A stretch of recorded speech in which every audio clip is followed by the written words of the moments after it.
Hello and welcome to the Oxford Clay Pottery Podcast. I'm Catherine Tomlinson and I founded Oxford Clay, an eco-conscious pottery company. So on this podcast, we're going to be talking about all things pottery related, often with an eco-conscious twist, and I can't wait to share it with you. Let's go.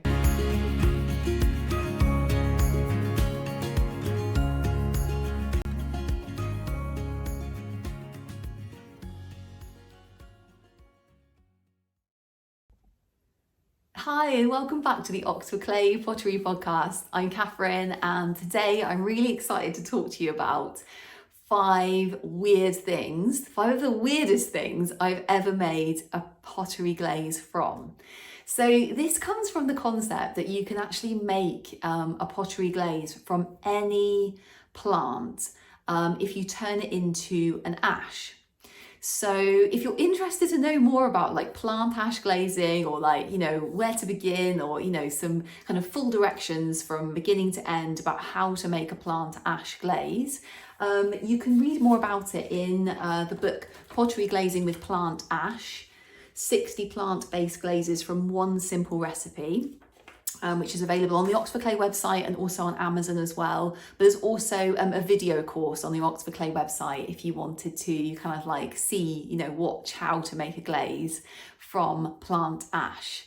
So the idea is that you can actually make a glaze from any plant ash. So any plant that you can burn into an ash can make a pottery glaze. Now, I'm not saying that they're all like the most attractive glazes. Some of them are more attractive than others. Some of them are absolutely beautiful. And some of them, you think maybe not for me, I don't know, maybe for somebody, but maybe no, I want one that's a bit shinier or a bit smoother or a bit more, got like more colors in it or, less matte or whatever. So, yeah, they make a huge array of different textures, colours, surfaces, looks to them. So let's go through five of the weirdest ones. But before I start, I'll just let you know that the recipe that I use to make all of these glazes is 40 parts Cornish stone, Cornwall stone, 20 parts quartz powdered rock, and which is available from pottery suppliers, and then 40 parts plant ash, and then water was added on top. So generally, in terms of when I made the glaze, so I would make it a little bit thicker than I would normally make a glaze. Quite often ash glazes, they work better if they're a little bit thicker. And I would always sieve the ash as well. Before I weighed it out, I would sieve it twice. So I would sieve it once just to kind of get the big bits out, and then I would sieve it again with a finer grade sieve, maybe for a baking, I use a flour sieve for baking, and that seems to give let the ash particles through, but also keep it take out any kind of big bits of grit and stuff that you don't want in there.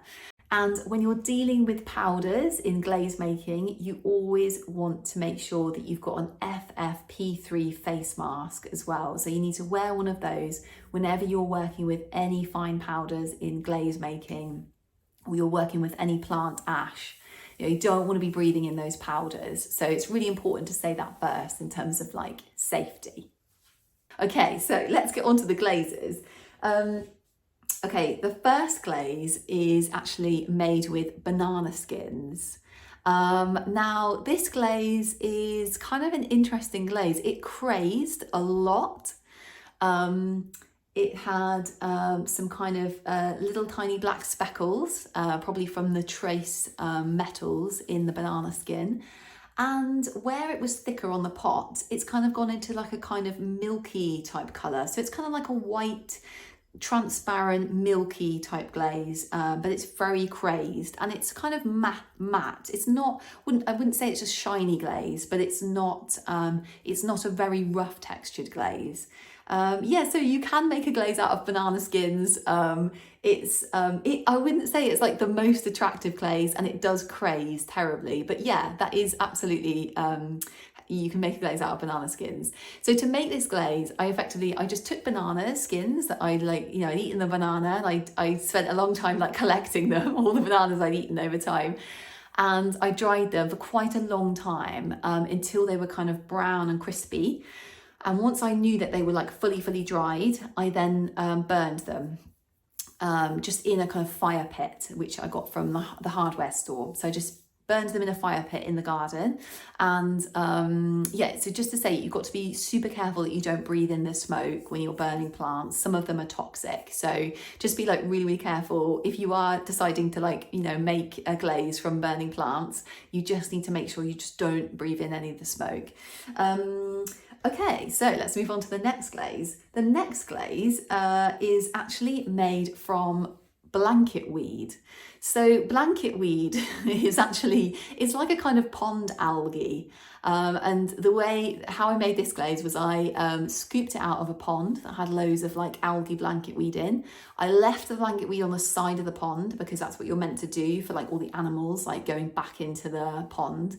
I left it out for like a couple of days to let the animals kind of go back in the water. And then I dried it, and it went into this kind of like, crispy kind of crispy substance. And then I burned it, and the smoke that it made was really horrible.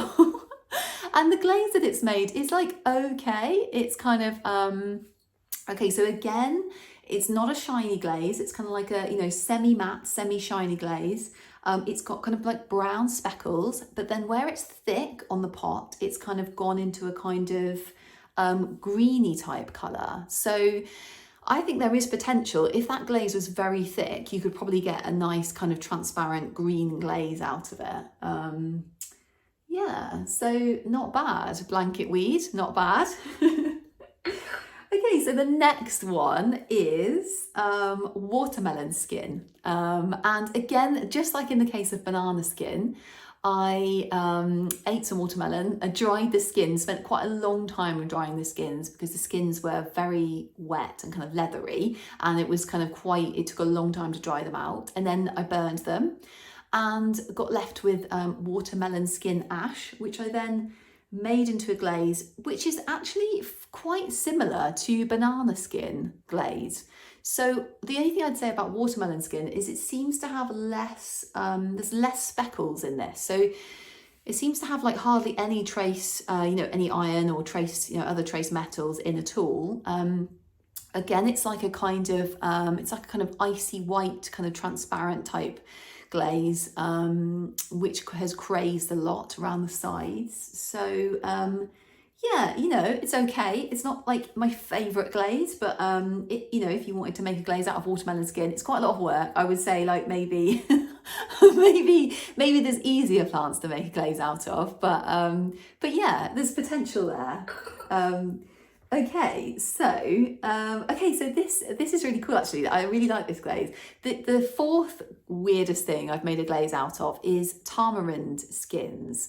And in the UK, you can buy tamarinds in like boxes of just like tamarind fruit. And in the inside is like that lovely kind of sticky fruit. And the outside is like a kind of woody material. And what I did was I ate some tamarinds, peeled them, and then I kept the wood, sort of the woody shell from the tamarinds. And then I burned the woody shell. And this glaze is actually beautiful. It's very shiny. Where it's thick on the pot, it's actually come out a kind of like a white colour. So it's a bit like when you have a hardwood ash actually, hardwood ash glaze. It looks very similar. It's extremely, very shiny, kind of this like lovely bluey white colour where it's thick. A few speckles running through it, but not really. So it's mostly kind of like a transparent glaze with the potential for it to be like bluey white where it's like very thick. So yeah, tamarind skins make a lovely glaze. So if you had loads and loads of tamarind skins, if you ate loads of tamarinds, or you had a source of tamarind skin, that is the tamarind fruit skin. That is something that would be available to you. It does make a really lovely glaze. Okay, and then like the fifth and final glaze was actually was actually made from tea bags. So these tea bags were just, from making cups of tea. So they're the paper bags, and I dried like a whole heap of tea bags, paper bags, paper tea bags.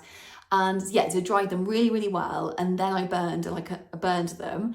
And so just to say, like, powders don't really burn very well. So I did actually try and burn coffee grounds for that book when I was doing the research, and I just couldn't get the coffee grounds to burn. I really couldn't. But with tea bags, because there's like quite a lot of paper in the bag, they seem to burn a lot better. So I was actually able to burn tea bags, and they've made a kind of creamy, very light brown kind of coloured glaze, which is kind of the surface of it is really interesting. It's like kind of almost like wrinkly. So it's not, I wouldn't say it's like a highly shiny glaze, but it's a kind of semi-matte, kind of wrinkly, slightly wrinkly glaze with lots and lots of kind of black brown speckles running through it. So you can imagine a kind of very light coloured brown glaze, almost like a coffee coloured glaze. That's the glaze that tea bags made. So yeah, again, like, you might want that for a pot, like a kind of, that kind of surface, that kind of slightly wrinkly surface. It would be great if you were, maybe doing a sculpture of like an amphibian or something. You can have like an amphibian skin on there and it's still quite shiny, which is quite nice. So yeah, so those are the 5 weirdest things I've made a glaze from so far. I'd like to add, so I'm just constantly testing like different plants over time, and I found some really beautiful glazes, I have to say, just from plants. The plants are incredible to make pottery glazes from. And they make, like I said at the beginning, a huge range of colours. There's so much potential for, you to make an incredible glaze from plant ashes. So yeah, if you're interested to know more, there's that book and course on the Oxford Clay website. But like the recipe at the beginning, you can use that recipe as well. All those materials are available from pottery suppliers, apart from the plant ash. So the plant ash you have to make yourself and process it by sieving, as we talked about. So I hope that you found this episode interesting, and I'm really looking forward to seeing you on the next episode. So see you next week, and happy potting.